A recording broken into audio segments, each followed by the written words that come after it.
وَإِنْ كَانَ كَبُرَ عَلَيْكَ إِعْرَاضُهُمْ، اور اگر گراں گزرتا ہے آپ کو ان کفار کا منہ موڑنا. دیکھیں حضرت جو چاہتے تھے کہ یہ منہ نہ موڑے، اطاعت کر لے، ایمان لے آئے، یہ اچھی بات کیا نہیں، لیکن اس پر تنبیہ ہو گئی. فَإِنِ اسْتَطَعْتَ، پس اگر آپ سے ہو سکتا ہے، أَن تَبْتَغِيَ نَفَقًا فِي الْأَرْضِ، کہ ڈھونڈے سرنگ زمین میں، بنا لے، چلے جائے نیچے. أَوْ سُلَّمًا فِي السَّمَاءِ، یا زینہ لگا سکے آسمان کی طرف. فَتَأْتِيَهُمْ بِآيَةٍ، پس لے آئے ان کے پاس ان کا منہ مانگا معجزہ. بِآیَةٍ کا معنی کرو منہ مانگا معجزہ. وَلَوْ شَاءَ اللَّهُ، اگر اللہ چاہتا، لَجَمَعَهُمْ عَلَى الْهُدَى، تو اللہ اکٹھے کر دیتا ان کو ہدایت پر. فَلَا تَكُونَنَّ مِنَ الْجَاهِلِينَ، پس آپ مت بنیے جاہلوں میں سے. سارے لوگ کا ہدایت یافتہ ہونا، سب لوگ دیوبندی ہو جائے، سارے احناف ہو جائے، سب توحیدی بن جائے، یہ جاہلی خیال ہے. وَالْمَوْتَى يَبْعَثُهُمُ اللَّهُ، مردوں کو اٹھائے گا اللہ. ثُمَّ إِلَيْهِ يُرْجَعُونَ، پھر اسی کی طرف واپس کیے جائیں گے. انما يستجيب الذين يسمعون، بعض لوگوں نے اس آیت سے استدلال کیا کہ مردے نہیں سنتے. وہ کہتے ہیں کہ اگر وہ سنتے تو قبول بھی کرتے. اللہ فرماتے قبول وہ کرتے ہیں جو سن لے.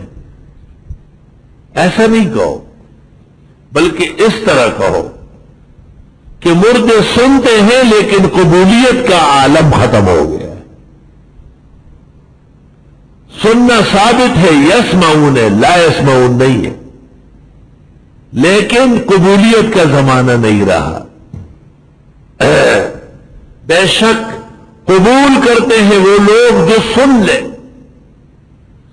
دنیا میں انہوں نے سنا اور قبول نہیں کیا، اب اگر یہ سن بھی لے تو قبولیت کا کیا فائدہ ہے. نبّا علیہ الانور فی الفیض، فیض الباری جلد 2 صفحہ 445. ایک تفسیر یہ بھی ہے کہ یسمعون کا اصل فائدہ ہے یستجیبون. یسمعون کا اصل فائدہ ہے یستجیبون، قبول کرنا. اور مردوں کے متعلق ہے یسمعون ولکن لا یستطیعون ان یجیبوا، سنتے ہیں جواب نہیں دے سکتے. تو کیا سننا ہوا؟ ضعیف سا سننا ہوا. وقالوا، کہنے لگے، لولا نزل علیہ آیۃ من ربہ، کیوں نہیں اتاری جاتی ان پر آیت رب کے ہاں سے. قل ان اللہ قادر علی ان ينزل آیہ، آپ فرمائیے بے شک اللہ قادر ہے اس پر کہ اتارے آیت. وَلَكِنَّ أَكْثَرَهُمْ لَا يَعْلَمُونَ، لیکن اکثر ان کے جانتے نہیں. وَمَا مِن دَابَّةٍ فِي الْأَرْضِ، نہیں ہے کوئی زندہ سر زمین میں. دابہ زندہ سر. وَلَا طَائِرٌ يَطِيرُ بِجَنَاحَيْهِ، اور نہ پرندہ جو اڑتا ہو اپنے دونوں پروں سے، بازو سے. ہوائی جہاز کے باقاعدہ 2 پر ہے. میں نے پوچھا یہ کیوں ہے؟ کہ واہ یہ تو جہاز کا توازن رکھتے ہیں. پرندے کا پر ٹوٹ جاتا ہے پھر کہاں اڑتا ہے. نہیں ہے کوئی زندہ سر زمین میں، اور نہیں ہے کوئی پرندہ جو اڑتا ہو دونوں بازو سے. الا امم امثالکم، مگر یہ بھی امتیں ہیں تمہاری جیسی. امت ہے لیکن تکوینی امت ہے، ایجابی امت نہیں ہے، حلال و حرام کے پابند نہیں. ما فرطنا فی الکتاب من شیء، ہم نے کمی نہیں چھوڑی تقدیر میں بالکل.